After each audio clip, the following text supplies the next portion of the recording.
अस्सलामुअलैकुम and good evening my dear brother and sisters. मैं उम्मीद करता हूं कि आप सब लोग खैरियत से होंगे। अच्छा दोस्तों, आज की इस वीडियो में मैं आपको एक ना जादुई फार्मूला जो है वो बताने जा रहा हूं, जिससे आप अपना B1 पास कर सकते हैं। मेरी बात पूरी तवज्जो से सुने। बल्कि ना मैं बल्कि एक पैगाम आपको सबसे पहले देना चाहता हूं। एक दोस्त ने मुझे पैगाम भिजवाया। वो ये कहते हैं कि उन्होंने मुझे कहा, बिलीव मी, पूरे 5 मिनट रोक के उन्होंने मुझे ये मैसेज दिया कि ये आप लोगों को, ताकि ये मेरा मैसेज ज़रूर पहुंचाएं। मैंने कहा जी क्या मैसेज है आपका? वो कहते हैं जी मेरा मैसेज ये पहुंचाएं। कहते हैं मेरी कुछ लोगों के साथ बातचीत होती है। वो कहते हैं कुछ लोग मुझे बड़े मायूस या डिसपॉइंट नजर आते हैं जर्मन लैंग्वेज के हवाले से।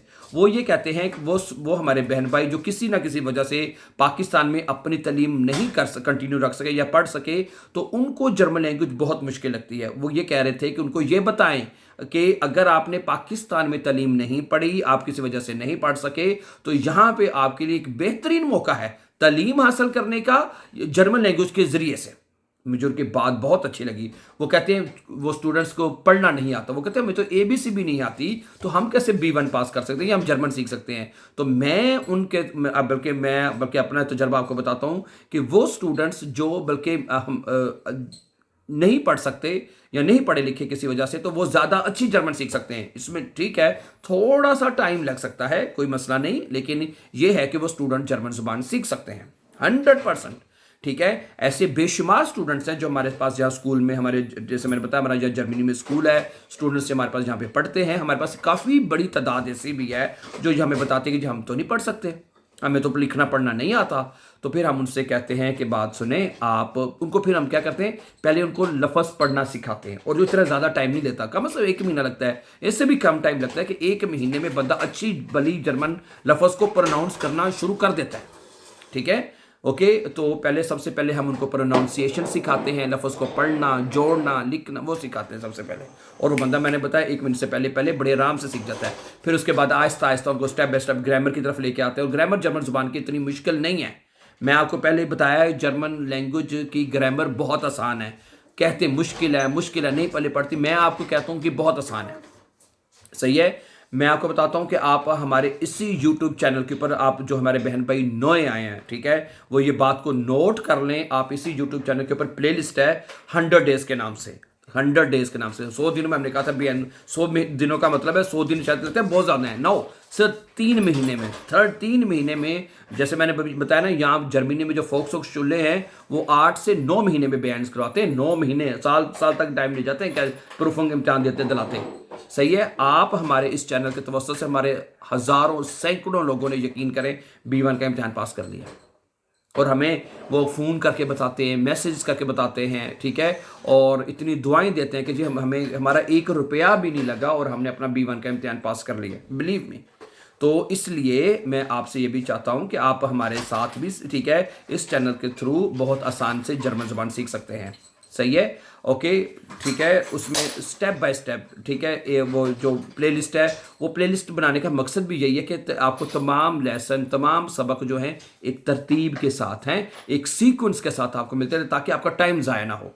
यकीन करें, यहाँ जर्मनी आके टाइम का पता चलता है कि टाइम की कितनी लोग कदर करते हैं, और करनी भी चाहिए। ज़रूरी नहीं कि आप जर्मनी में हो तो हमने टाइम की कदर करनी है। आप दुनिया के किसी भी जगह पर हैं, आपको टाइम की कदर करनी चाहिए। मुझे सबसे पहले, मैंने शुरू में प्लेलिस्ट नहीं बनाई थी ना, मुझे लोगों के बड़े मैसेजेस आते थे।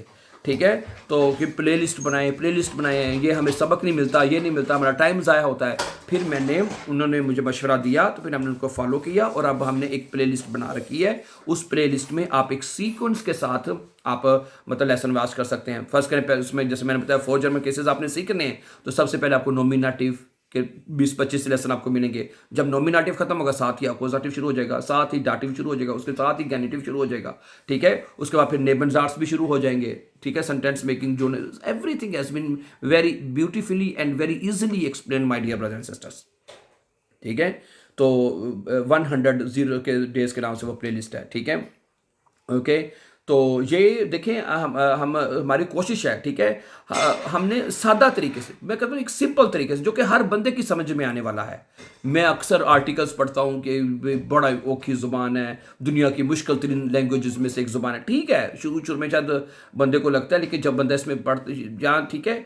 और मैंने बताया ना, हमने उर्दू की तरह सारी चीज़ें समझा दी हैं। जैसे उर्दू में हम समझाते हैं, जैसे मेरा, या मैं एग्जांपल दे रहा हूँ, जैसे कि एक चीज़ है, आपने कहना है ये मेरी चीज़ है जी, जैसे ये मेरा घर है, ये मेरा बच्चा है, ये मेरा टीवी है, ये मेरा मोबाइल है, ये मेरा सोफ़ा है, ये मेरा बिस्तर है, यानी कोई भी चीज़ अगर आपने कहनी मेरी है, या ठीक है, तो ये मेरी अब एक जर्मन उर्दू का आर्टिकल है। मैं आपको मिसाल दे रहा हूँ, जैसे कि मिस उर्दू, ये मेरा मेज़ है, चले हैं जी, तो कोई भी चीज़, किसी भी चीज़ को आपने कहना है, ये मेरा शीशा है, ये मेरा दरवाज़ा है, ये मेरी, कोई भी चीज़ अगर आपने कहनी है, ये मेरी है जी, सही है, ओके। तो उसमें ये मेरा या मेरा, मेरी या मेरे, ये उर्दू का आर्टिकल बनता है, उर्दू का आर्टिकल ये बनता है। जर्मन में आप क्या कहते हैं? माइन कहते हैं। वो आगे माइने, माइनम, वो चेंज होता रहता है अकुजाटिव डाटिव के हिसाब से, वो डाटिव के बहुत आसान है। अगर कहना ये उर्दू के एक और आर्टिकल सुने, ये भी तुम्हारी चीज़ है, तेरी चीज़ है, ये तुम्हारी चीज़ है, ठीक है। तो आप क्या कहते हैं? उर्दू का आर्टिकल तुम्हारा, तुम्हारी, तुम्हारे बनता है। तो जर्मन में क्या बनता है? डाइन बन जाएगा, डाइन या डाइने, आगे वो चेंज होता जाएगा, सही है। इसी तरह ये उसकी चीज़ है, उसकी, थर्ड पर्सन उसकी है, तो हम क्या जर्मन में आर्टिकल लगाते हैं? जाइन लगा देते हैं। लड़की है, ये उसकी चीज़ है, ये हमारी चीज़ है, ये सारे उर्दू के आर्टिकल बोल, मेरी, तुम्हारी, उसकी, उनकी, आपकी, तुम लोगों की, उनकी। ये एक चीज़ है, ये अब एक, ये जर्मन ज़बान का आर्टिकल है। एक उर्दू में एक कहते हैं, ये उर्दू का आर्टिकल एक है। ये एक घर है, ये एक किताब है, ये एक मेज़ है, ये एक बच्चा है, ये एक घड़ी है, कुछ भी अगर आपने कहना ये एक है तो आप आइन कहेंगे। अगर आपने कहना ये कोई चीज़ नहीं है किसी, तो वो ये घर नहीं है, ये स्कूल नहीं है, ये मेज़ नहीं है, ये सोफ़ा नहीं है, ये खाना नहीं, किसी भी चीज़ की नहीं करनी है, नफ़ी करनी है, तो काइन आर्टिकल लगा देते हैं। दिया तो काइन हो जाता नॉमिनेटिव में। तो कहने का मकसद ये है, तो हमने इसी वो जो प्लेलिस्ट मैंने आपको बताई 100 डेज़ के नाम से, उसी में हमने एक सादा तरीके से उर्दू के साथ हर बंदे की समझ में आने वाले चीज़ों को हमने जो ना वो सिखा दिया है, ठीक है। तो बहुत शुक्रिया, हमेशा खुश रहें और हमेशा आबाद रहें। जाने से पहले मजीद आने वाले इंपॉर्टेंट लेसन्स के लिए हमारे चैनल को सब्सक्राइब कीजिए और हमेशा खुश रहें, ताकि आने वाले इंपॉर्टेंट लेसन आपको टाइम नहीं मिलता रहे। टेक केयर, अल्लाह हाफिज़।